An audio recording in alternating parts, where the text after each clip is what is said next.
Today's episode is brought to you by Makeover by Mimi. If you want to have full, luscious lashes without mascara, Mimi's lashes are what you need in your life. Head on over to Instagram.com/makeoverbymimi and mention Queens Connect to receive 10% off your first set.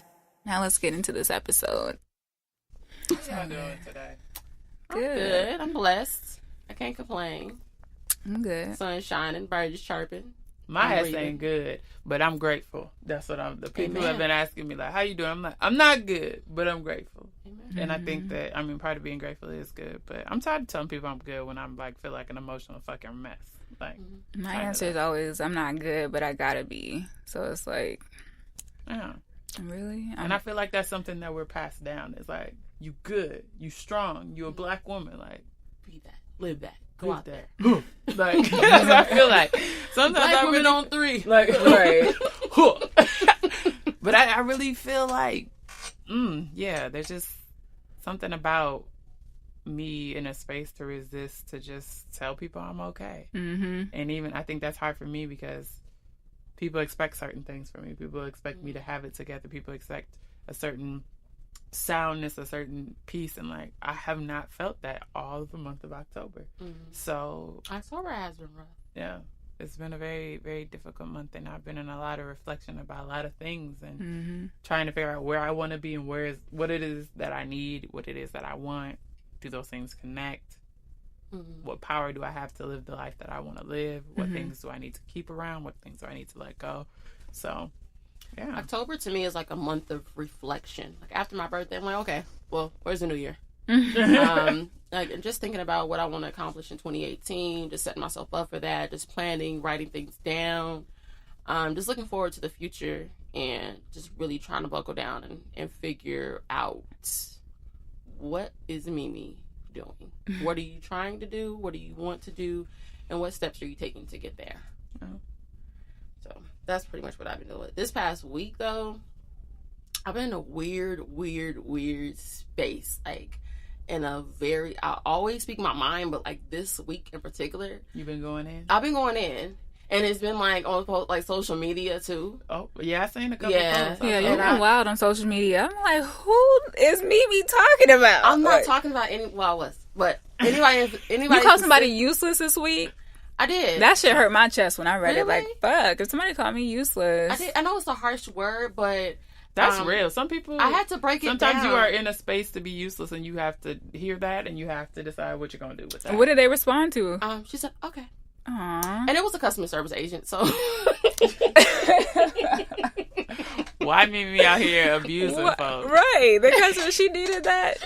Did she call for all that? I'm thinking Mimi. But okay. But it wasn't anybody personally. Is there anything else that I can do for you? Right, okay. Thank you for calling. She was useless to me in that situation because you can't keep repeating yourself to me. You're not trying to assist me as the customer. So you're useless to me. Put somebody else on the phone. Okay? I felt bad. I did feel bad afterwards. And I had to think about, like, some people really are useless. You're useless to me in this situation, but hopefully you're useful to somebody. Hopefully you don't give everybody a hard time like you've given to me. And like I said, useless is a harsh word to use, but I think we all want to be useful to somebody and useful to ourselves. And if you're useless to the people around you, then what are you here for? Yeah, that's interesting. People can be on all the time though. Just because I'm useless to you this week, but don't sometimes mean motherfuckers be on not a lot. Like, you know what I mean? Like, sometimes they just don't. You take a long off. Like, you know what I mean? Like, sometimes people.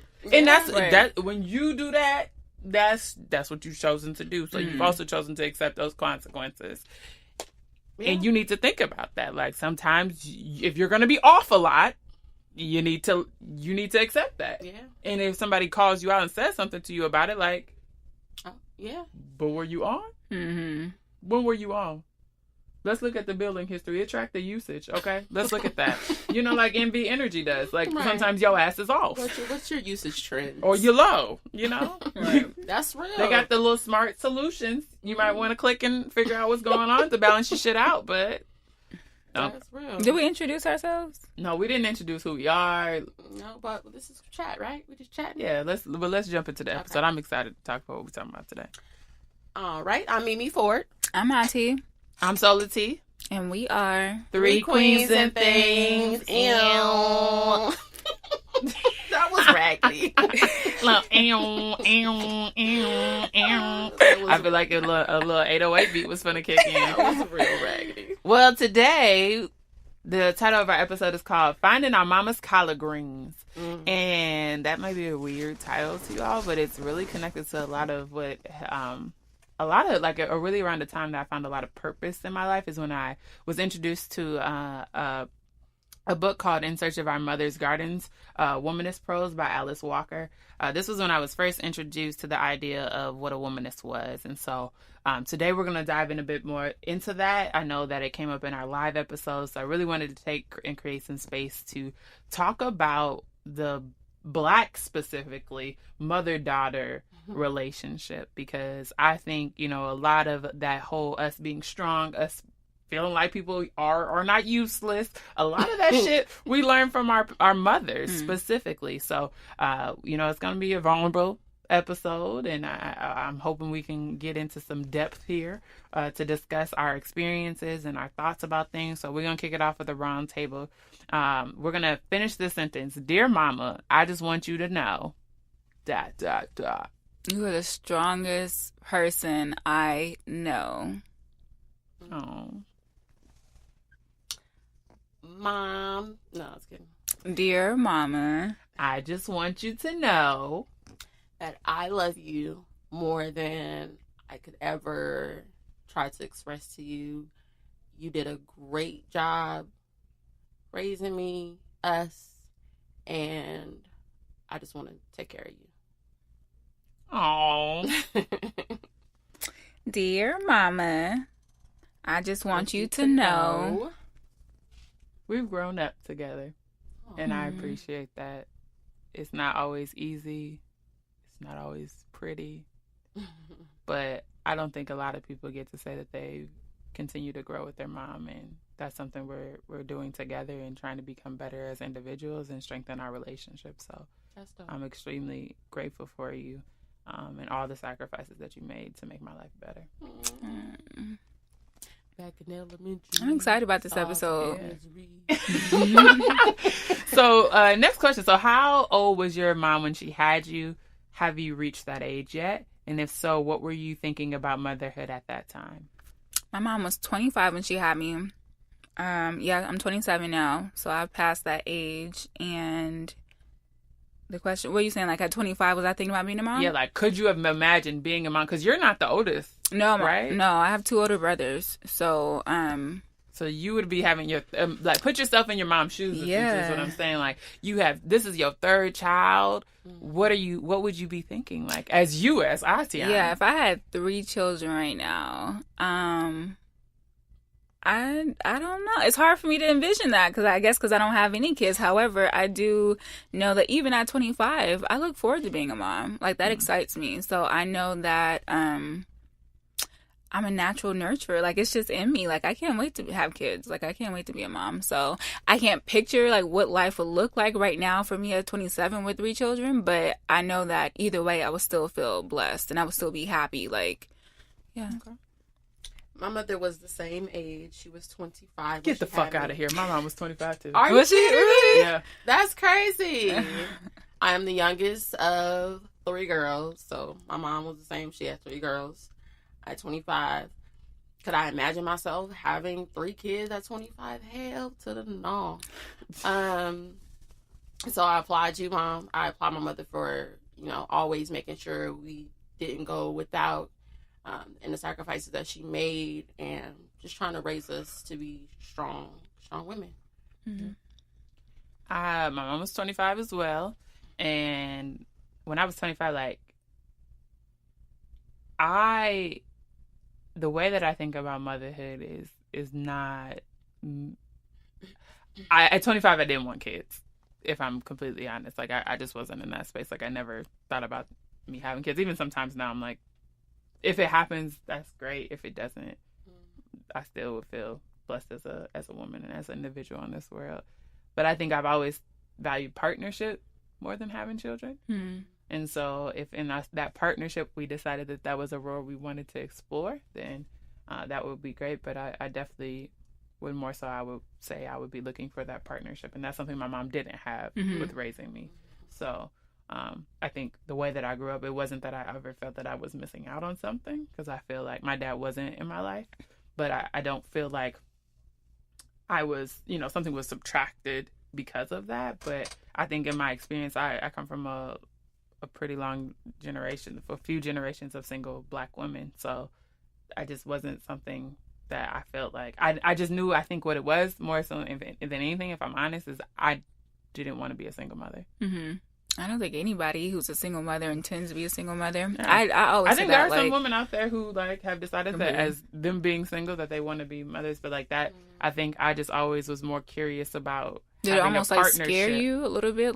Hell yeah. Mm-hmm. I think having a child is a major thing for me. Mm-hmm. I just understanding how I'm still selfish, and I think a lot of things with children come unexpectedly. So I don't think it's possible to fully prepare for a child, but just knowing, I will feel honest. Yeah. That's so honest, because I feel like being married, people expect you to, okay, when's your kids? And I am selfish. I'm the youngest. I'm the baby, of my family, and I am the baby to the core.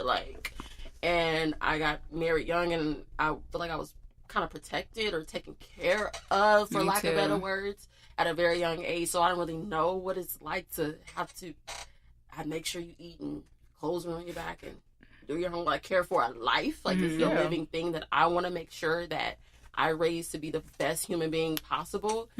So I wasn't prepared for that up until, I'm still not prepared for it, but I'm ready to take that on now. I'm still very much baby too. I'm the youngest. I have 2 older brothers, and I'm my dad's baby. I've been babied my entire life. So I think I'm selfish in a way. I don't know how to take care of somebody else necessarily. I know I can figure it out. However, I'm just saying it isn't a concept that I've ever had to look after a younger sibling or anything. Right. But I look forward to that. I look forward to helping my children with their homework. I look forward to taking them school shopping and Halloween shopping. My parents always made sure for Easter, we always had Easter baskets and little Easter dresses and stuff. I don't know. That's just the stuff that I can't wait to do. I don't know how to do it. I can't picture what that will look like for you. Right. Yeah. But it excites me. I think parenthood is a very beautiful process. I just, I think it's a process that I would want to journey with somebody else. Absolutely. I want to be a wife before my I think mom. that's realistic. Do I think that I could manage to be a mom where I wouldn't, I'd be able to raise a kid? Absolutely. But based off of what I want for my life at this time, I want that to be a very sacred process and a very intentional process, as intentional as it could be. And where I am in this space right now, where I was at 25, now I don't see that. But you never know. Got to make sure you take your pills every day. Take your birth controls, okay?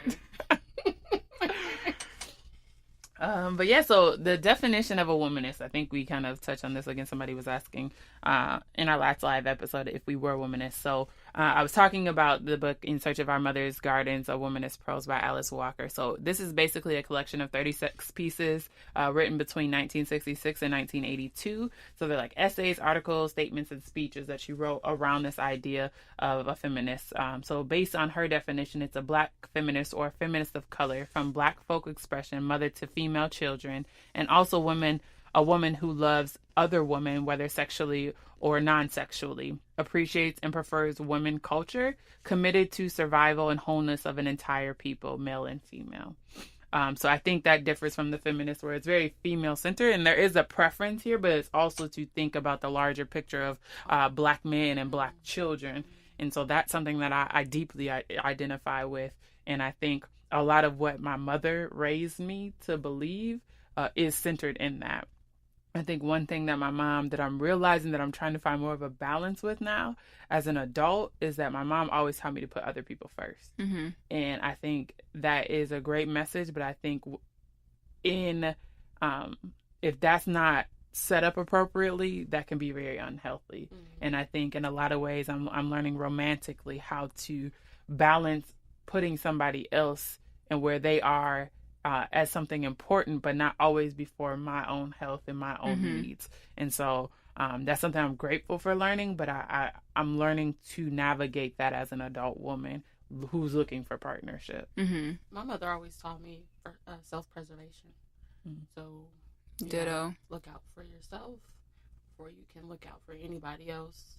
Your cup has to runneth over before you can give anything to anybody else. That's including your children. That's including your spouse or whoever you're in a relationship with. It's everybody. Your family. You have to be okay, and you have to be, You can't pour from an empty cup. Yeah. But I think about that. Like, so now let's rewind back to all of our mothers were 25 when they became mothers. Like, think about that. Like these, they're going through. Even before for your mothers, but like going through like the Easter baskets and doing those things, but like the other ideas of what are you pouring into your children? Like that's something that's so serious to me, to like, what have I learned that I'd be pouring into them? And not that they're going to receive it the way that I give it to them, but those ideas, am I going to teach self-preservation? Am I going to teach do before? Like those are the things that's what fears me about parenthood more than anything than I know I can do the other stuff, but like it's the you building a character of a person, or you contributing to that's very powerful to me. And I think with a lot of our mothers, to think back to 25 when you're doing that, what I was doing at 25, was I in a space for that? No. I'm sitting here trying to figure out like what I'm gonna eat tonight. And I think with my mom being so young with 3 kids and doing the job that she did, she didn't have the tools. She didn't have them, simply. Like, she didn't have some tools that, she didn't receive from her mother. So she did, when I say she did the best she could with the tools that she was provided from her mom. So, that's something that was passed down to us. Like, for example, like communicating. My mom is very strong, is a strong communicator, and she's gonna yell and get her point across. And so I had to undo everything my mom taught me about communicating and learn how to communicate effectively. She didn't learn how to communicate. Growing up is unlearning a lot of things. Yeah, I don't think, in the end, it's interesting. Do your mothers at all like interject into your adult life and be like, man, I really wish I would have taught you this, or I know, have they done that with you at all? Or like, she's never admitted it. No, she's never said that. No. My mom I've told her, like, I wish I would have had this too. And I kind of feel bad saying that sometimes, because I don't want to downplay everything that she has taught me. Her and my dad have taught me. I mean, it's just like, I hate saying, like, I wish you would have done this for me as a child, as far as like taught me this. Like, I feel like communication isn't something that I've always been told, you ain't got to prove yourself to nobody. You ain't got to explain yourself to nobody. So when it comes to communicating, I'm just like, you shut down. Yeah. Like, fuck, I don't have to explain. Like, and that's just always been my mindset. And it's really hard for me now. And like self-preservation, I've been taught by my dad, especially, and my mom, like, take care of numero uno. Like, take care of you first. You can't pour from an empty cup. Take care of yourself. But also, people are out to hurt you, or everyone has an ulterior motive. I won't say like everyone else is out to get me. It's more like, just be very careful with people. So I treat everybody like, but I think that very is cautious. Essentially what you said the first time. Like, people are out to get you. That's what that lends to. That's what that not creates. Everybody. They weren't saying in the sense of like everybody, but it's just like, be very cautious with people. And I think I take that took that to heart. And it's very hard to like, it's really hard to like unlearn that. Because I don't want to fully unlearn it, but I do need to let some people in. I think I'm battling that now in my personal life. I just don't really know, like, who to let in. Yeah, so I just kind of, to be safe, just like, all y'all stay over. Everybody stay over there. Yeah. But I think even what you said, like, not going to your parents to say, like, I wish you would have taught me this, but to approach them more with, I want to share this with you. Because I think that takes away, like, that doesn't touch at all what they did give you, but you also know that they don't have that. Right. So a lot of like, and what's hard to do is when you start to learn. I remember going to college and really learning a whole lot about myself and a whole lot about where I come from in my family, and was like, what the hell am I supposed to do with this now? And instead of saying like, y'all don't do this right, it's like, how about we try to communicate like this? And now I live thousands of miles away, and they use those things, but it wasn't like I'm saying y'all taught me how to do it wrong. Like, but it was more of a conversation around, let me share I this learned with this. you. So let's try this together. Yeah. And I think that it's important because your growth, especially if you are very close to, whether that be physically or emotionally to your family, the more you grow, it's going to be harder if you don't try to help and drop some nuggets with them. And I don't care who said they 45, they 50, they 60-year-old, they ain't changing. You never know somebody's heart. And you never know how somebody will digest an opportunity to grow. Yeah, that's so true. Like I said, learning how to communicate. I take that back to my family, my mom, my sisters. You know, my husband is teaching, showing me how to effectively communicate. So these are things that I take back to my family. Like, hey, let's not yell. Let's talk. Right. Let's not get an attitude and cuss people out. And the crazy thing is, it becomes normal to you. So then when you meet a spouse or you meet somebody else, they're like, why you being so hostile? Yeah. Well, what is that about? And you have to look like, wow. Dang. It is. Like, I have to tell you, it actually is what it is. But that's the learned behavior that I've been exposed to my whole life and I've taken on. So as a mother, what is one thing that you want to make sure you instill in your children that you didn't feel like was taught to you? I want to talk to my children about things. I think more than one thing instilling in them. Like, I don't feel like a lot of my life I talked to my mother about things. Like, there was a lot of things I figured out along the way. A lot of conversations I had with other people, but I would want to be able to not only be there for those conversations, I want to start those conversations and start a culture in my home where it's normal for us to talk about things. Right. I feel the same way. Just to have effective communication all around, and just share different things. Whether I agree with them, whether they agree with me at a certain age, then let's talk about it. Let's have a conversation. Yeah, like I feel like sex is a big thing for me, like to talk about with my children, and I feel like the sex talk starts when the child is born. Like I don't feel like that's a talk that you wait till they get to 16 and then you talk about like we're gonna talk about, because there's other little kids that talked about the with their parents. It's not even about that. It's like you need to understand your body and how complex your body is and what those things are and your emotions and how they can or cannot be associated. Like and that starts from a wee bitty age, and that is a build up conversation just in communicating about how you feel about yourself. Like those are things that are very important to me, understanding where I am. I didn't grow up with those things, and I think I'm still a great person, but if I was choosing to be intentional about something, that would be one of those things, is communicating and creating a safe space and an honest space. Not that we're going to agree, because dialogue is very important. We're not always going to debate, but we're going to have different types of conversations. We're going to be intentional about that. So yeah, I think that's very, very important, especially with all kids. I was going to say women, but all children at this point in the world. My mom sat all three of us down and had the same sex conversation, and I'm like 5.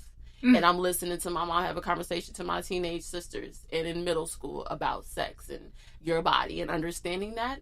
And, I was listening. I didn't really understand at the time what she was talking about, but I knew, hey, I have this piece of me that I don't want to give up so easily. No, because that's real. Other little kids, their parents sat them down and talked to them about sex, and your kindergartner going to go to school and talk to these other kindergartners that already had this talk with their parents, and now my kid got to learn what sex is from a little 5-year-old because they mama didn't tell them. Shit a wee wee. Right. And I don't want my kid the first time they're ever hearing about sex to be from a little 5-year-old. So what do you guys feel like you have in common with your mother? And what are some things that points where you may be different? Somebody else can go first. I mean, my mom's strength. Like, I'm just really strong. My mom endures a lot. She sacrifices a lot for people. She puts herself, like, even though she always taught me to make sure you're full before you try to give to other people, like, she doesn't always do that. And I'm the same way. Like, I'm just always so much of a look out for other people kind of person. And I do tend to put other people before me sometimes. And, yeah, we're like in that. We're just givers. How are you guys different? We are different because that was, she said, right. Mama ain't gonna be hurt. Mama wants to know. No, I was talking to my really mom about this today stuff. Because my mom and dad's relationship, like, they're definitely the model relationship or marriage that I want when I get married. However, my mom has dealt with a lot. I mean, with any marriage. I mean, you just, and I'm just not that. I told her, I said, Mom, a lot of stuff that you didn't kind of look past or move past, or y'all worked it out and got past, like, that wouldn't have been me. Like, and as a woman now, like, I'm glad that she did all those things and that she was able to stay, you know, and made her marriage work through all this stuff. But as a woman now, looking back at some of the stuff my mom was put up with, I would have been like, I'm not. You don't know that, though. I'm pretty positive. You don't know? You know that? I'm positive. I'm so quick to give up. And this is so crazy we're having this conversation, because I was literally having this conversation with my mom this morning. Like, you put up with a lot, and I give up on people so fast. But that's not what marriage is, though. Exactly. And that's where we're different, because I asked her, why did you stay? And she was in love, and I have a family. And I mean, she gave me a number of reasons, but I'm just like, that's not enough. Like, for me, like, you can love somebody and still understand that they're not meant for you. And it's just not healthy sometimes to stay, especially when there's children in the picture and you're feuding and you're arguing and they see that. Like, you're trying to... Huh? Marriage is yeah, but there's certain households, like, there's just certain things that you shouldn't always do in front of children. Like, you think you're being helpful by staying and keeping the family together, but if you're arguing and fighting all the time and your kids see that and they take that in, like, that has a lasting impact. Yeah, that's not healthy either. Like, you're not doing any justice by staying, even though you think you're doing, you know. So anyways, we're different in that, because my mom puts up with a lot and I don't put up with anything. I'm just always like you just leave me alone kind of person. This is too much. I don't need this kind of person. And my mom is very patient. I'm not patient at all. In a marriage, you have. Let me stop. Girl, this ain't the marriage episode. No, we're but you have to be that. patient, because I can empathize with, you know, I don't know the details, but in a marriage you gotta have patience. You're gonna look at yourself and be like, damn, I don't want to do this, but you compromise and you make it through. You push through. Mm-hmm. So I feel like for you to sit here and say like, oh, I wouldn't do that. Like, okay. Really, really love somebody. Let's earmark that. Yeah, please. Like, let's really love somebody. You married. When you get married, let's hear about that again. Right. But anyway. What about you, Mimi? How are you and your mama different? How we different? How you guys the same? Well, we're the same. My mom is a no-nonsense type of lady. She's very protective. She's so strong, almost too strong. And I am that. I had to check myself and understand that I am a woman, and it's okay to be soft, and it's okay to be vulnerable, and you know, it's okay. We're different in the sense of I'm a lot more patient than she is. So yeah, those are the ways. So, well, my mom and I are different in similar ways.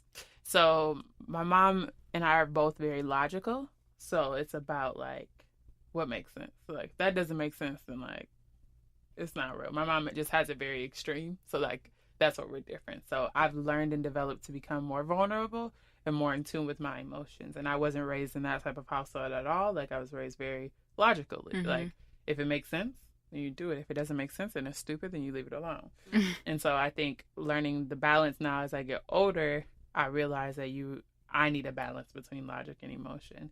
And that sometimes is an overkill in emotion because I'm trying to find that balance. But I think I'm a bit more open to life than my mom is at this time. I think there's spaces where she's been very open. She's done very courageous things, but because she's logical, those things aren't very courageous to her. So she's just done the things she wants to do. And I think that part of it we have in common. But me coming to a space where I would say, my mom today would tell you, like, she doesn't want or need somebody in that loving space. And I'm different in that way in my life. Like, I want, and at this point, I need somebody in that space to love in that way and have that commitment to. And she doesn't want that. So, that's interesting. Have you guys ever resented your mother? Yes. Never. Yeah. Why? I have to talk about it. Yeah. I resented my mom because like I said, I was the youngest amongst 3 girls, and I was the last one left in the house. And I felt like in high school, like, I kind of was left to, like, figure some shit out on my own. And, like, she was like, okay, I'm done raising kids. It's me time. It's like, no, Mom, I'm still here. Mm-hmm. So I felt like I was kind of left. Like, I had to just, like, raise myself, in a sense, in high school. And, you know, so I resented her for a really long time for that. But I'm over it now. You talked about it? Like, what helped you get over as it? of recently, yeah. I did have a conversation with her about it, and she apologized, and she expressed that she was going through her own personal things at that time. And, yeah, moving past it. That's good. You were able to move past it. Working through it. I've also resented my mom. There was when I was in middle school, my mom actually moved away, and so I lived with my grandma and my great grandma. And I resented her a lot for that, because I think I have a thing about me that I'm realizing more so now that I have a neglect thing. So it's some daddy issues where my dad left me, so I didn't feel or care about it as much as I got older. But when I feel like I pour into somebody or I really care about somebody and I feel like they leave me, I think that has had a deeper impact on me, and recognizing that. And so my mom and I have had conversations about it, and I think it's something similar. Like she needed time to be by herself. And it wasn't that she was leaving me, but it was that she was finding herself. Did you understand that, or did you accept that? When I was, because we had the conversation when I was older. When I was younger, no, we didn't have the conversation, so I felt that she didn't want me. And I think that is a trigger for me in life, and when I want somebody to be around and I don't feel like that's reciprocal, because there's not, and I think it's just because there's not a lot of times where I want somebody around. So I think that's a very sensitive thing for me. But this kind of works into my next question, is like, when did you guys, if you've ever, but when did you guys realize that your mom was a woman? I was asked this question when I was in college, and it stuck with me forever. Because I don't think that a lot of us think of our moms as women. I never didn't think of her as a woman. I guess I can relate to her now. And like I was saying, with the things that she put up with in her marriage and just her relationship with my dad, I understand it now. And just as of maybe like the past couple of years, I'm seeing things as like a friend, I guess you can say. Yeah. So like, when did you switch the shift from her being your mom? Because I think as daughters, we're taught that she's my mom, but like your mom is a woman. So that's why the whole idea of like, what were you doing at 25? When was your mom having you? Like, that's when she became a mother. Like, before then, she was like, oh, well, I guess maybe a few years before that, she was a mother for you guys. But like, for me, my mom is like, I'm an only child. So when she was 24, she was not a mother. She was a woman. And her life, her scope of life and her responsibilities in life changed a lot because now she's a mother. But then sometimes I think mothers lose their identity as a woman, and because we're holding them, well, you're my mom, you're supposed to take care of me, you're supposed to do these things, you're supposed to do that. And then we miss pieces, and we get older and realize that we were missing these things. And now it's like, well, damn, the whole time you were a woman. Trying to figure it out. But how many times do we stop as daughters to think, like, when was that switch for you? And it sounds like you started looking at it as a friend, but that's a switch. That's a switch of going from you're my caretaker to now I can see what's going on in your life. What have you gone through? Yeah. I mean, the past couple of years, I think I'm just in a place where like I see things now more like I can talk to her like that's my best friend since like maybe 24. So in the past 3 years. Yeah. And that's right before she was having you. I don't think I've ever thought about that question. I mean, I guess when my mom was going through whatever she was going through when I was in high school, and she was living her life, and like, okay, well, she's a woman, and she's living her life, and she's single, and I'm here. She's not just my mom. Yeah. You know, she has her own identity as well. So maybe at that time. Yeah. I just always think it's such an interesting question, because it's like, I learned more and more about my mom and where she was and things she was doing and like how she feels about things. And it's like, wow, like when I was trying to get to volleyball practice and wanted you to come to a game and all that, like we're never taught to think of any other thing. But like thinking back, my mom never let her being a woman and having her emotions and the things she was going through in her marriage ever affect her being a mom. Like now I look back at it, like she never used the excuse like. But I don't think it's an excuse. That's what I feel about it. I feel like they should be able to be both. Yeah. I don't feel like you should stop being a woman. Right. And I think like we need to hear more of that. We need to from a younger age. We need to understand what a marriage is, and it's not that mommy and daddy are always going to be. Sometimes we're going to slip up because we're people. So if you create this image that people like of a mother that's like super mom who can never do anything and it can't let this interfere. She isn't emotion. She's teaching you to do that, and that's not healthy. I mean, but I think as Black mothers specifically, we don't get to look at them as women until we're 24, 25. mm-hmm. Yeah. Because that's when they start to feel like, okay, I can talk to her and we can open up. Okay, or no, I can take my cape off. Right. I'm gonna keep it in the corner though. I'm gonna keep it on top of the table. But I think as daughters, that's something that we need to do is like a lot of the things that I resented my mom for, and now I'm older and I've gone through things. Human. She was just a woman. Mm-hmm. She was just going through her journey, and yes, having a child was a part of that journey, but for a lot of our mothers, it has to stop their journey until we get to that age. But I didn't know what being a woman was until I was about 24, 25 either, so I couldn't see it. Because you weren't talking to her. You guys weren't talking to each other about what womanhood is. She was still teaching me shit. It wasn't because she so was much probably of still like, learning. I'm still, yeah. That's true. So what did you guys learn from your mothers? Like everything. Did you guys talk about your menstrual cycle? Did you guys talk about sex, pleasure, friendships, loving yourself, loving other people, hair care, skin care? I still don't talk to my mom about sex, like my love life and my sex life. Like I talk to her about like dating and stuff, and just like I don't know, and I still don't really dive deep into that. And I've never introduced anybody I've dated to my mom. I never feel like, or my dad, like, never brought anybody home. No one's ever been good enough. I think that highly of my parents. Like, nobody's ever been that good enough. But even though I don't talk to them about, like, dating and sex and stuff, like, she knows. And she be saying little slick, like, she's funny in that way. But, yeah, I talk to her about everything else except for sex and relationships. What was the question? What did you learn about what did your mother teach you essentially about your body, your period, sex, pleasure, friendship, loving yourself, loving others, hair care, skin care? To always just take care of yourself. Just be, a clean kept woman. And did you guys have sex talk? Did she show you what pads and tampons and all that? Yeah, she showed me pads, but I wasn't with that shit. Like, why do moms only show you pads? that's what they knew. I think they think once you start using tampons, you about to start having sex. And that's not. I think my mom got mad when I was in 8th grade. Let me tell you a story. I was in the 8th grade and I started using tampons. And the reason why I started using tampons was because I played basketball and our uniforms were white. Oh. And I was like, oh, hell no. Like, I'm trying to, I'm saying? I'm trying to dunk on these I'm running down the court. I don't want to be worried about a pad. So I started using tampons, and I feel like she kind of got upset, and she felt like I was having sex and I wasn't because I was using tampons. And so that kind of caused the rift. But, yeah, I wasn't mom. I wasn't mom.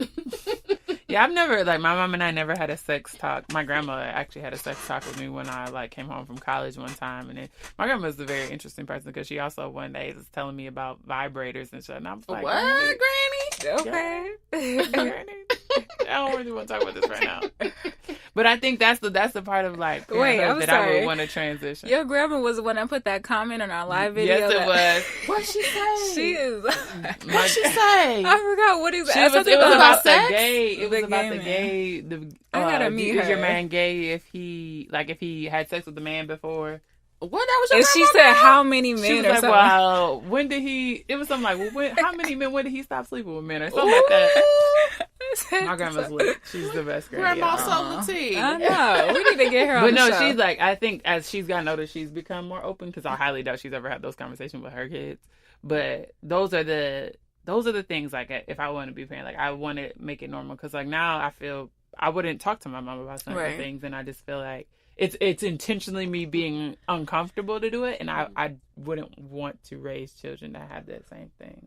And when I want to talk about sex, I also want to talk to them about pleasure. It's not just about something that you feel that's off limits. This is something that you can. I can't talk about that. I can talk about sex, but I'm not gonna talk to you about pleasure. Now I'm just so open now to talk about sex all the time, in front of my mom and stuff. She's like, oh, well, I'm like, yeah, we do, yeah. Yeah. What did your mom teach you about loving yourself? She didn't at all. You never had a talk. I mean, my mom has always given me compliments and told me made me feel esteemed from that perspective, but she's never taught me how to create that space for myself. I think she tried. She sees that I've gotten some tokens now, but and so she'll encourage that. But I never had that conversation I don't recall having those conversations with her. I'm the same way. My situation is the same. I don't think my mom knew what self-love looked like raising us, so she didn't know how to project that onto us. So I had to learn that. Now, I think she learned. Like, we kind of, we had to grow and learn the same things. Probably around the same time. Yeah. So now she knows, and she says she loves herself, and she tries to practice that. But growing up, no. What about loving other people? About loving a man? Your mom teach you how to love a man, or just no? My mom is always like giving off this like. My mom was married for a little bit when I was younger. I can't even tell you how long that was. But my mom's like always been this very independent person. Like. She's never given me that vibe, and I think that's why I have pride issues. I get that from my daddy. That's something totally different. But me learning to allow myself to tell somebody, like, I really want you around, like, that's very hard for me because I was never, like, I never seen that growing up. Like, I never seen my mom get all wooey over a guy, or, like, I never saw that romance in that way. And so I just always grew. I never thought I would date. Like, I never thought I would.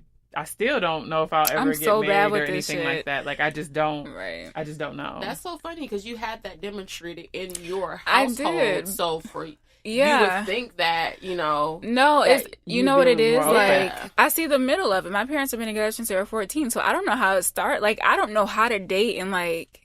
You never asked your parents, like, what's your love story? Like, Ayana would. Yeah, but they were kids. So like, what's your love story? You know what I mean? Like, trying to date, like, and build something with somebody at 27 or whatever is different than, like, just growing up with somebody and just, like, they were kids. They didn't know that what they were doing when they were 14. I think there's an idea around, like, that love story. Like, it has to be thrills and frills and everything looks pretty and somebody's courting you. And I really honestly think...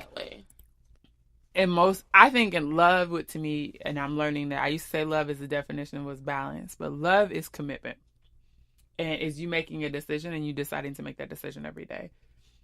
Whether it's hard, and I think it does incorporate balance, but it's really about you making a commitment to that person and to yourself and to that space that you share. So I think we think about it like, oh, well, they were 14. They just made a commitment. Right. They made a decision and they woke up and continued to make that decision. I don't know how to love. I'm just saying I don't know how to allow myself to open up to start.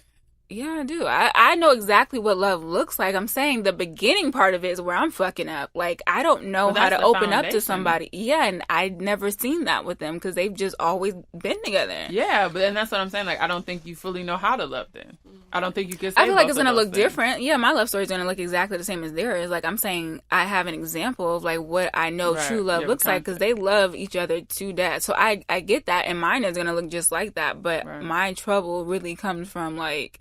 opening up. Yeah, they don't know how to date. They grew up together. They just happen to be friends and knew each other and grew up. So, like, I've never been taught, like, how to date. You've been taught how to, like you said, what love looks like. And you've been, I would think, so I know taught how to make it through and still love this person through their flaws and their fuck ups and through the bull and through their 300 body count. Yeah, so that to me is the definition of maybe you need love. to have a conversation with your mom about sex. I mean, I could talk to my mom because about it. I know I could, but that's not. It's not about. It's the idea of you opening up to somebody. You're able to practice with somebody you trust and love already. But that's a step because I feel like that's a step for you. It's not just that you need to do this in a romantic way. You have to do this throughout your life. So have an uncomfortable conversation intentionally because that means that you're opening up with somebody you already trust. So you already have one of those factors, but it's going to help you practice, be able to let loose a little bit more. I also bring in, like I was saying, my other issues as far as like just opening up to people in general, friends included. Y'all know how I am, but it's just like that comes into that's why it's hard for me to date because I'm just very like on the fence about everybody. And then on top of that, like I'd never seen them date. Your time to date. Yeah, well, definitely not at this moment. No, I mean, there's just a number of things or reasons why like I'm personally choosing not to date right now. I'm just not in a place where I can like take on trying to get to know somebody new or like I just have bigger fish to fry. Like, I just can't take that on right now. But I do feel like when I am ready to open myself up to meet somebody new and build with somebody, like I need to work on this wall that I have. I certainly know it's there, and I've always I've never seen it as such a big issue until recently. So I need to work on that. Yeah.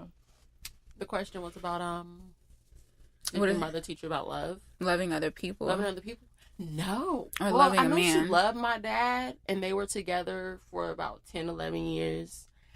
But I just felt like it was so easy for her to just all right, well, gotta be the strong black woman for my kids.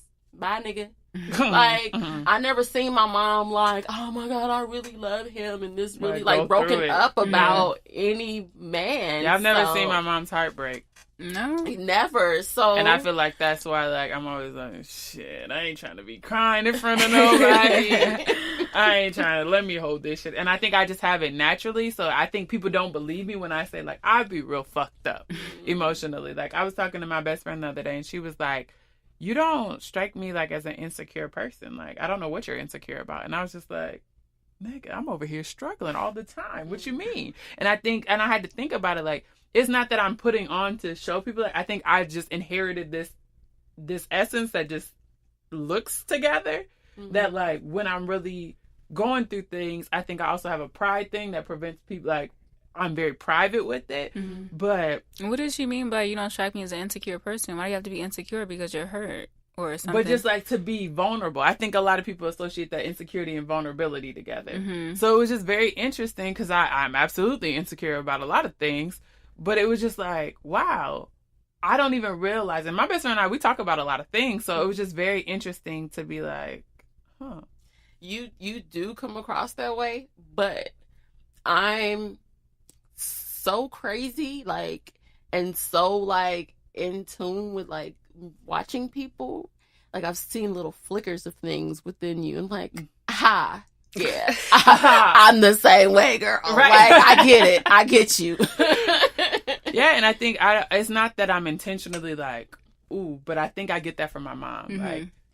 Mm-hmm. I can't tell you the only time I've ever seen my mom really cry is if somebody's passed away, or if it's she feels she hurt my feelings. Mm-hmm. So I think people just assume I'm gonna be good with things, and I'm really not. Right. So it's been interesting to learn maybe I need to be intentional about being more vulnerable so people understand I'm emotionally invested.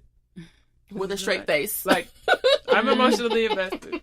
Do I like to see you, do I like to cry around people? Absolutely not. I don't think anybody does.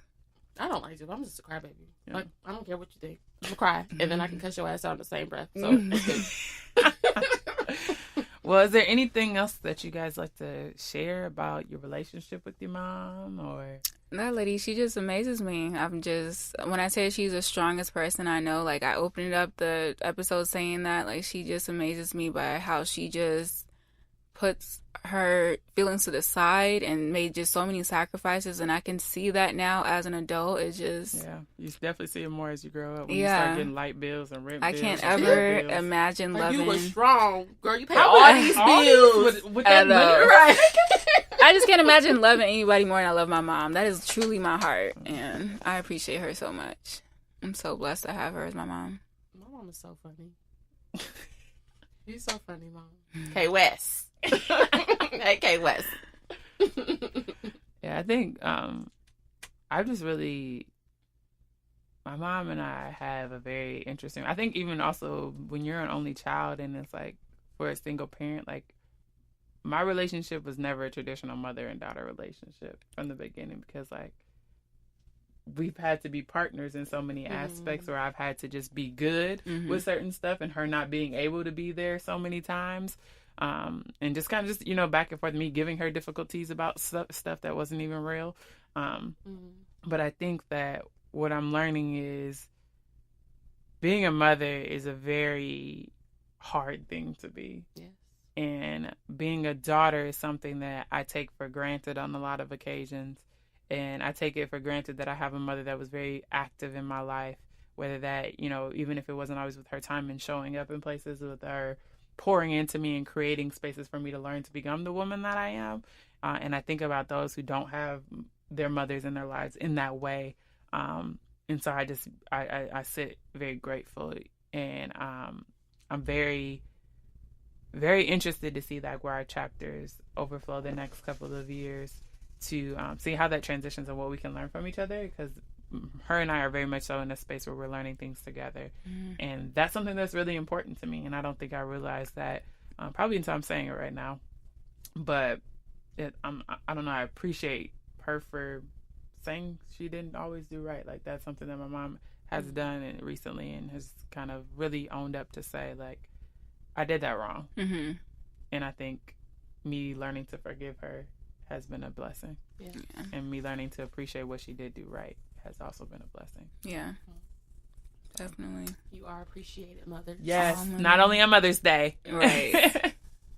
All right. Well, ladies and gentlemen, what's the homework? I think the homework is to really sit back and think of your parents. Hug your mama. Call your mama. Not just that, but really think of them, like, take a moment to really sit back and think about them as a person. Like, your mother, your father, whoever stepped in and was the guardian of you, whoever poured into you, like, really think about where they were and where you were at that age of their life, and really go into a process of forgiveness, really go into a process of appreciation, because I don't think we think of each other. We think of each other in those roles, but not as the person. So that's the homework. All right. Well, I'm Mimi Ford. I'm Ahti. I'm Zola T. And we are Three Queens and Things. Look at my voice clearing up. Ow. Bye, y'all.